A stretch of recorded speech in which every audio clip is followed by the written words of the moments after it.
ഇവിടെ അടുത്തൊരു കോളേജിൻ്റെ വർക്ക് കൂടെ കംപ്ലീറ്റ് ആയിട്ടുണ്ട്. ഗൂഡല്ലൂർ വണ്ടിയാണ്. A to Z വർക്ക് വന്നിട്ട് ഏകദേശം ഒരു 6 മാസത്തോളം ആയി വണ്ടി വന്നിട്ട്. ഇതിൽ മെക്കാനിക്കൽ വർക്ക് കംപ്ലീറ്റ് വർക്ക് ഉണ്ടായിരുന്നു. നമ്മൾ ക്ലച്ച്, അതുപോലെ തന്നെ സസ്പെൻഷൻ വർക്ക്, മെയിനായിട്ട് കസ്റ്റമർക്ക് ഉണ്ടായിരുന്നു. ഫ്രണ്ട് റൈറ്റ് സൈഡ് വീല് ഇടിച്ചിട്ട് അലൈൻമെൻറ്റ് കറക്റ്റ് ആകാത്തൊരു കംപ്ലയിൻ്റാണ് ഇതിന് മെയിനായിട്ട് ഉണ്ടായിരുന്നത്. നമ്മളത് പക്കാ ക്ലിയർ ചെയ്ത് കൊടുത്തിട്ടുണ്ട്. അതുകൂടാതെ നമുക്ക് ഇതിലുള്ള കംപ്ലീറ്റ് പാച്ച് വർക്കും അതുപോലെ തന്നെ ഫുൾ പെയിൻറ്റിങ് കാര്യങ്ങളെല്ലാം, അക്സസറീസ് ഫിറ്റ്മെൻറ്റ് ഒന്നും തന്നെ ഇതിനകത്ത് വേണ്ടെന്നാണ് സാർ പറഞ്ഞിരിക്കുന്നത്. വെച്ചാൽ വണ്ടി സ്റ്റോക്ക് കണ്ടീഷനിൽ എങ്ങനെയാണോ അതുപോലെ. പക്ഷേ സെൻട്രൽ കൺസോൾ കാര്യങ്ങൾ നമ്മൾ സെറ്റ് ചെയ്തിട്ടുണ്ട്. ബാക്കി ഔട്ടറിൽ വരുന്ന എക്സ്ട്രാ ഫിറ്റ്മെൻറ്റ് യാതൊരു തരത്തിലും വേണ്ട, നോർമൽ എങ്ങനെയാണ് ഇരിക്കുന്നത് ആ ഒരു ലെവലിൽ തന്നെ മതി എന്നാണ് കസ്റ്റമർ പറഞ്ഞിരിക്കുന്നത്, സാർ പറഞ്ഞിരിക്കുന്നത്. അപ്പം അതുപോലെ തന്നെയാണ് നമ്മൾ ചെയ്തിരിക്കുന്നത്. വേറെ എക്സ്ട്രാ ഒന്നും തന്നെ ഇതിനകത്ത് ആഡ് ചെയ്തിട്ടില്ല. പിന്നെ നമ്മൾ ചെയ്തിരിക്കുന്നത് പറഞ്ഞു കഴിഞ്ഞാൽ ഫ്രണ്ട് ഹെഡ്ലൈറ്റ് മാറിയിട്ടുണ്ട്. അതുപോലെ തന്നെ 2 ഇൻഡിക്കേറ്റേഴ്സ്, പിന്നെ ഫോഗ് ലാമ്പ്, അതുപോലെ തന്നെ നമ്പർ പ്ലേറ്റും ടെസ്റ്റ് ആയതുകൊണ്ട് നമ്പർ പ്ലേറ്റും മാറ്റി ഇതിനകത്ത് സെറ്റ് ചെയ്തിട്ടുണ്ട്. പിന്നെ എല്ലാ എംബ്ലവും നമ്മൾ ഇതിനകത്ത് മാറ്റിയിട്ടുണ്ട്. പിന്നെ വീലാർച്ചൊക്കെ കസ്റ്റമർ തന്നെ കൊണ്ടുവന്ന് തന്നതാണ്. Wheel arch kit complete. ബാക്കിൽ വീലാർച്ച് മാത്രം നമ്മൾ സെറ്റ് ചെയ്തു, എന്താ വെച്ചാൽ ഒറിജിനൽ നമ്മളെടുത്തിട്ട് സെറ്റ് ചെയ്തു. പിന്നെ മിറർ നമ്മളിതിനകത്ത് മാറിയിട്ടുണ്ട്. ഫുൾ പെയിൻറ്റ് നമ്മളിതിനകത്ത് ചെയ്തിട്ടുണ്ട്. ആ സിൽവറിൻ്റെ അവിടെ ചെറിയൊരു ഗോൾഡ് ആഡ് ചെയ്തിട്ടാണ് നമ്മൾ ചെയ്തിരിക്കുന്നത്. പിന്നെ ഔട്ടർ ഹാൻഡിൽ 1-2 കസ്റ്റമറുടെ ഒറിജിനൽ തന്നെയാണ് ഇരിക്കുന്നത്, അത് മാറ്റിയിട്ടുണ്ട്. അല്ലാത്തത് നമ്മൾ മാറ്റിയിട്ട് വേറെ സെപ്പറേറ്റ് മാറ്റുന്നത്. എന്താ വെച്ച് കഴിഞ്ഞാൽ അഴിക്കുമ്പോൾ ഓരോ സാധനങ്ങൾ ഇത് പൊട്ടാൻ സാധ്യതയുള്ളതുകൊണ്ട് നമ്മളത് വേറെ പുതിയതാണ് ഇതിനകത്ത് സെറ്റ് ചെയ്തിരിക്കുന്നത്. അതുപോലെ തന്നെ അലോയ് വീലും ഒറിജിനൽ അലോയ് വീല് തന്നെയാണ്. അതിനകത്ത് നമ്മൾ സിൽവർ പെയിൻറ്റ് ചെയ്തിട്ടുണ്ട്. അതുപോലെ ഉള്ളിൽ മറ്റേ ഡ്രമ്മും കാലിപ്പറും പെയിൻറ്റ് ചെയ്തിട്ടുണ്ട്. അത് കോപ്പറിൻ്റെ ഒരു കളറിലാണ് അടിച്ചിരിക്കുന്നത്. വീൽ കപ്പും നമ്മൾ ഇതിനകത്ത് സെറ്റ് ചെയ്തിട്ടുണ്ട്. അതുപോലെ തന്നെ ഇൻറ്റീരിയൽ നമ്മൾ ചെയ്തിരിക്കുന്ന ഡോർ പാഡ് ഈ ഒരു പാറ്റേണിലേക്കാണ് കൊണ്ടുവന്നിരിക്കുന്നത്. അതുപോലെ 4 ഡോർ പാഡിലും നമ്മൾ റോക്ക് പവറിൻ്റെ സ്പീക്കറാണ് സെറ്റ് ചെയ്തിരിക്കുന്നത്. 6 ഇഞ്ചിൻ്റെ സ്പീക്കർ തന്നെയാണ് സെറ്റ് ചെയ്തിരിക്കുന്നത്. സ്റ്റീരിയോ ചേഞ്ച് ചെയ്തിട്ടില്ല. സ്റ്റീരിയോ നമ്മൾ അത് തന്നെയാണ് ഇട്ടിരിക്കുന്നത്. അതിൽ നേരത്തെ ഉള്ളത് പൈനറാണ്, പക്ഷേ അത് കുറച്ച് വീക്കാണ് സെറ്റ്, എങ്കിലും അത് കറക്റ്റായിട്ട് നമ്മൾ സെറ്റ് ചെയ്തിട്ടുണ്ട്. അതിൽ വോളിയം നമ്മൾ കൺട്രോൾ ചെയ്യുമ്പോൾ സൗണ്ട് ഒന്ന് വിട്ട് പോകുന്നതാണ്. അപ്പോൾ അത് നമ്മളത് സെറ്റ് സാർ മാറ്റാമെന്ന് പറഞ്ഞുകൊണ്ട് നമ്മൾ അതങ്ങനെ വിട്ടിട്ടുണ്ട്. പിന്നെ സീറ്റാണെന്നുണ്ടെങ്കിൽ നമ്മൾ ഈ ഒരു പാറ്റേണിലേക്കാണ് കൊണ്ടുവന്നിരിക്കുന്നത്. എല്ലാം ജെനുവൻ സീറ്റ് തന്നെയാണ്. പിന്നെ അതുപോലെ സെൻറ്ററിലേക്ക് ഒരു സീറ്റ് വേണമെന്ന് പറഞ്ഞതുകൊണ്ട് നമ്മളത് ഇനോവയിലേക്കൊക്കെ വെക്കുന്ന പോലുള്ള ബേബി സീറ്റ് ഇതിനകത്ത് ആഡ് ചെയ്തിട്ടുണ്ട്. പിന്നെ സാറ് കൊണ്ടുവന്ന പഴയ നൂഡിൽസ് മാറ്റ് തന്നെ ഇതിനകത്ത് നമ്മൾ കട്ട് ചെയ്തിട്ട് ആ ഒരു ഷേപ്പ് എടുത്തിട്ട് അതിനകത്ത് സെറ്റ് ചെയ്ത് വെച്ചിട്ടുണ്ട്. താഴെ നമ്മൾ വിനൽ മാറ്റ് നമ്മൾ സെറ്റ് ചെയ്തിട്ടുണ്ട്. ആ ഒരു സാധനം നമ്മൾ എക്സ്ട്രാ ചെയ്തിട്ടുണ്ട്. പിന്നെ നേരത്തെ ഇതിൻ്റെ പവർ വിൻഡോ സ്വിച്ചുകളെല്ലാം കംപ്ലൈൻ്റ് ആയിരുന്നു, അതെല്ലാം നമ്മൾ മാറ്റി റീപ്ലേസ് ചെയ്തിട്ടുണ്ട്. റൂഫ് ടോപ്പ് ഒന്നും തന്നെ ചെയ്തിട്ടില്ല. റൂഫ് ടോപ്പ് നമ്മൾ സ്വിഫ്റ്റിൻ്റെ ഹാൻഡിൽ ഇതിന് ആഡ് ചെയ്തിട്ടുണ്ട്. അതുപോലെ റൂഫ് ടോപ്പ് ലൈറ്റ് 2 നമ്മൾ ഓയി തന്നെ സെറ്റ് ചെയ്തിട്ടുണ്ട്. പിന്നെ ഫ്രണ്ടിലൊരു LCD ഉണ്ട്. സാർ അത് അഴിച്ചു വെക്കാൻ പറഞ്ഞത്, പക്ഷേ അഴിക്കുമ്പം അവിടെ മൊത്തം ഒരു വൃത്തികേട് പോലെ അതിൻ്റെ ഹോളും കാര്യങ്ങളൊക്കെ കാണുന്നുണ്ട്.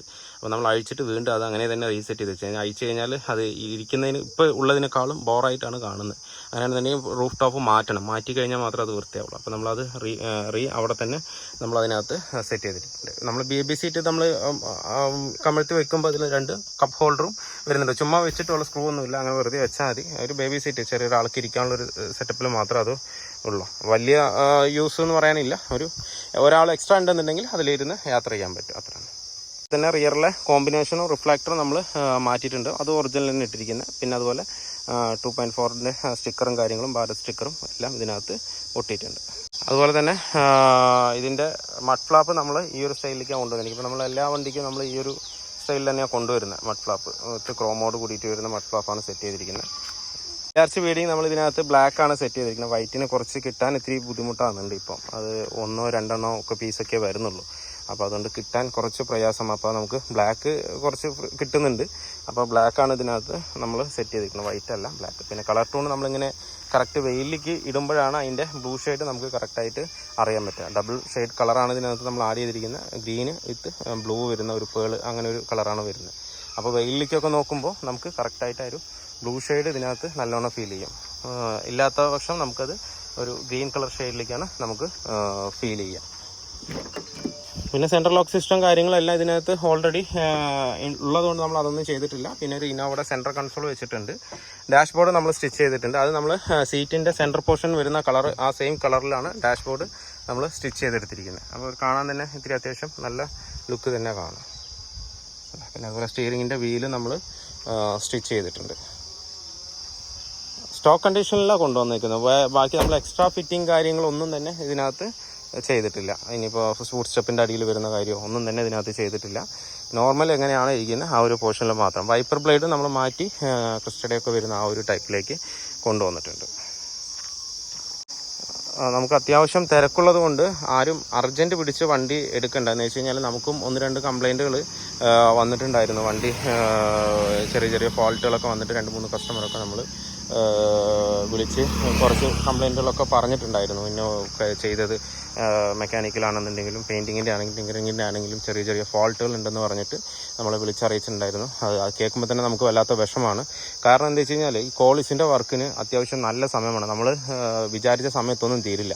ഇത് തന്നെ വണ്ടി പെയിൻറ്റിങ് കഴിഞ്ഞിട്ട് 2 മാസത്തോളമായി. 2 മാസം മുന്നേ പെയിൻറ്റിങ് കഴിഞ്ഞ വണ്ടിയാണ് എനിക്ക് ഇന്നത്തേക്ക് ഡെലിവറി ചെയ്യാൻ പറ്റുന്നത്. അത്രയും വർക്കുകൾ നമ്മൾ ഓരോരോ കാര്യങ്ങൾ ചെയ്ത് വരുമ്പോൾ ഓരോരോ ഫോൾട്ട് വരുന്നത്. ഇപ്പോൾ ഇന്ന് ഡെലിവറി ഇന്ന് നമ്മൾ 9 മണിക്ക് കൊടുക്കാമെന്ന് പറഞ്ഞ ഡെലിവറി നമുക്ക് അപ്പോഴും 9 മണി വരെയും വർക്ക് ചെയ്തിട്ടാണ് കൊടുക്കുന്നത്. എന്താ വെച്ച് കഴിഞ്ഞാൽ ലാസ്റ്റ് നിമിഷങ്ങളിൽ ഈ കോളേജിൻ്റെ വയറിംഗ് എന്ന് പറയുന്നത് എപ്പോഴും പ്രശ്നം ഉണ്ടായിക്കൊണ്ടിരിക്കും. നമ്മളെല്ലാം ചെയ്താലും അതൊരു പിന്നെയും കംപ്ലയിൻറ്റ് വന്നുകൊണ്ടിരിക്കും.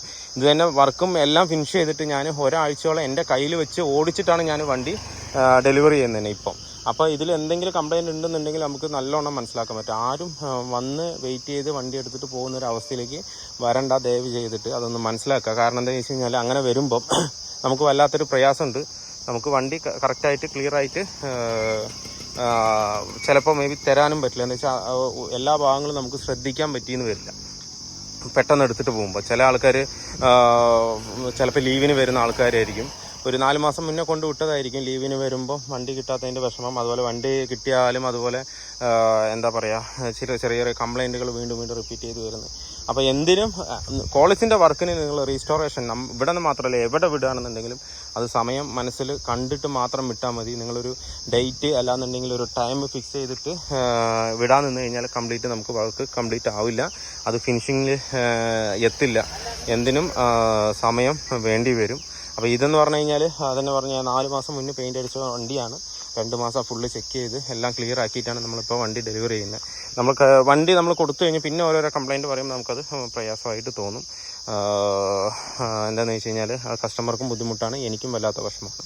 നമ്മൾ ഇത്രയും വർക്ക് ചെയ്തിട്ട് പിന്നെയും ബുദ്ധിമുട്ടാകുന്നുണ്ടല്ലോ എന്ന് പറഞ്ഞിട്ട്. അപ്പോൾ ആരും അർജൻറ്റ് പിടിക്കരുത്. വണ്ടി പക്ക ക്ലിയർ ആക്കിയിട്ട് തന്നെ തരുള്ളൂ. ഓരോ നിമിഷം നമ്മുടെ അടുത്ത് നിങ്ങളുടെ വണ്ടി നിൽക്കുന്നുണ്ടെങ്കിലും അത് ഓരോരോ ചെക്കിങ്ങിനും കാര്യങ്ങളും ചിലപ്പോൾ ഞാൻ അടുത്ത ആഴ്ച തരാമെന്ന് പറഞ്ഞിട്ടുണ്ടാവും, ചിലപ്പോൾ കഴിയില്ല. അടുത്ത പിറ്റത്തെ ആഴ്ചയായിരിക്കും ചിലപ്പോൾ വിടുന്നത്. അടുത്ത ആഴ്ച കഴിയില്ല എന്ന് പറഞ്ഞു കഴിഞ്ഞാൽ ചില കംപ്ലയിൻറ്റുകൾ കൊണ്ടാണ് നമുക്കത് ഓരോരോ ഡിലേ വരുന്നത്. വയറിങ്ങിൻ്റെ ഇഷ്യൂ ആണ് മെയിനായിട്ട് നമുക്ക് കൂടുതൽ വരുന്നത്. മെക്കാനിക്കൽ ഇഷ്യൂ അങ്ങനെ കൂടുതലായിട്ടും വരില്ല. ഒരിക്കൽ ചെയ്ത് കഴിഞ്ഞാൽ അത് നമുക്ക് ഓക്കെയാവും. വയറിങ് ഇലക്ട്രിക് ഭാഗം നമുക്ക് ഒരുപാട് പ്രശ്നങ്ങൾ തരുന്നുണ്ട്, ഒരുപാട് ടൈം എടുക്കുന്നുണ്ട്. അപ്പോൾ അത് എല്ലാവരും ഒന്ന് മനസ്സിലാക്കുക, ശ്രദ്ധിക്കുക. അതുപോലെ തന്നെ പുതിയതായിട്ട് ഇപ്പോൾ നമ്മുടെ വർക്ക്ഷോപ്പിലേക്ക് വണ്ടി കൊണ്ടുവരാനോ അതുപോലെ എന്തെങ്കിലും ഡൗട്ടിനോ കാര്യത്തിനോ ഒന്ന് ചോദിക്കുകയാണെന്നുണ്ടെങ്കിൽ ദയവ് ചെയ്ത് എല്ലാവരും വാട്സപ്പിൽ കോൺടാക്ട് ചെയ്യുക. കോള് അടിച്ചു കഴിഞ്ഞാൽ എടുക്കാൻ പറ്റില്ല. കാരണം എന്താ വെച്ചാൽ ഇവിടെ നമുക്ക് 10, 30, 40 വണ്ടി ഇപ്പോൾ ഓൾറെഡി കിടക്കുന്നുണ്ട്. ആ കസ്റ്റമർ തന്നെ ഡെയിലി 1-2 പ്രാവശ്യം വിളിക്കും. അപ്പോൾ ഈ 40 കസ്റ്റമർ വിളിക്കുമ്പോൾ തന്നെ 10, 100, 120 കോള് നമുക്ക് വരുന്നുണ്ട്. അതിൻ്റെ കൂടെ അന്വേഷിക്കാനും ബാക്കിയുള്ള കാര്യങ്ങൾ അറിയാനും വിളിക്കുമ്പോൾ എല്ലാം കൂടെ നമുക്ക് കോള് എടുക്കാനായിട്ട് പറ്റുന്നില്ല. കസ്റ്റമറുടെ കോളും ഇവിടെ വണ്ടി ഇട്ട ആൾക്കാരുടെ കോളും എടുക്കാൻ പറ്റുന്നില്ല, നിങ്ങളുടെ കോളും എടുക്കാൻ പറ്റില്ല, നിങ്ങൾക്ക് ഒരു റിപ്ലൈ തരാൻ പറ്റില്ല. അപ്പോൾ അതുകൊണ്ട് പുതിയതായിട്ട് വണ്ടി വിടാനോ അല്ലാന്നുണ്ടെങ്കിൽ എന്തെങ്കിലും ഡൗട്ട് കാര്യങ്ങൾ ഉണ്ടെന്നുണ്ടെങ്കിൽ ദയവ് ചെയ്ത് ഒരു റിക്വസ്റ്റായിട്ട് കണക്കാക്കുക. വാട്സപ്പിൽ കോൺടാക്ട് ചെയ്താൽ മതി. വാട്സപ്പിൽ കോൺടാക്ട് ചെയ്താൽ വാട്സപ്പിൽ മെസ്സേജ് അയച്ചാൽ മതി. മെസ്സേജ് എന്തായാലും നമ്മൾ നോക്കിയിട്ട് അത് ഇന്നല്ലെങ്കിൽ നാളേക്ക് അത് റിപ്ലൈ തരും. എന്ന് വെച്ചാൽ മെസ്സേജും ഒരുപാട് വരുന്നുണ്ട്, അത് എന്തായാലും നമുക്ക് റിപ്ലൈ തരാൻ പറ്റും. അങ്ങനെ വരുമ്പോൾ മാത്രമേ എനിക്ക് ഇവിടെയുള്ള കസ്റ്റമറുടെ കോള് അറ്റൻഡ് ചെയ്യാനുള്ള മൈൻഡ് കിട്ടുള്ളൂ. എന്ന് വെച്ചാൽ കുറേ ഇങ്ങനെ ഫോൺ അടിച്ചുകൊണ്ട് കാലത്ത് 7:30 അടിക്കാൻ തുടങ്ങിക്കഴിഞ്ഞാൽ രാത്രി 10-11 മണി വരെയാണ് കോൾ അടിച്ചുകൊണ്ടിരിക്കുന്നത്. അപ്പോൾ എല്ലാവരുടെയും നമ്മൾ ഈ എല്ലാ കോളും വരുമ്പോൾ നമുക്ക് ഇവിടെയുള്ള വണ്ടികളുടെ കോള് പോലും എടുക്കാനുള്ളൊരു മാനസികാവസ്ഥയിൽ വരില്ല. മൊത്തത്തിൽ പ്രഷർ കയറിയിട്ട് അങ്ങനെ ഫോൺ മാറ്റി വെച്ചിട്ട് നമ്മൾ വർക്കിന് പോകും. അങ്ങനെ വരുമ്പോൾ മൊത്തത്തിൽ ബുദ്ധിമുട്ടാവും. അതുകൊണ്ട് പുതിയതായിട്ട് കോൺടാക്ട് ചെയ്യാനോ അല്ലെങ്കിൽ വണ്ടി കൊണ്ടുവരാനോ അല്ലാന്നുണ്ടെങ്കിൽ വർക്കിൻ്റെ ഡൗട്ടോ എന്തെങ്കിലും ഉണ്ടെന്നുണ്ടെങ്കിൽ ദയവ് ചെയ്ത് വാട്സപ്പിനകത്ത് മെസ്സേജ് അയച്ചാൽ മതി. ഞാൻ നോക്കിയിട്ട് റിപ്ലൈ തരാം. അപ്പോൾ വീഡിയോ എല്ലാവർക്കും ഇഷ്ടമായാലും ലൈക്ക് ചെയ്യുക, ഷെയർ ചെയ്യുക, അതുപോലെ തന്നെ സബ്സ്ക്രൈബ് ചെയ്യാതെയാണ് വീഡിയോ കാണുന്നതെങ്കിലും സബ്സ്ക്രൈബ് ചെയ്ത് സപ്പോർട്ട് ചെയ്യുക. അപ്പോൾ മറ്റൊരു വീഡിയോയിൽ കാണുന്നവരെ എല്ലാവർക്കും ബൈ.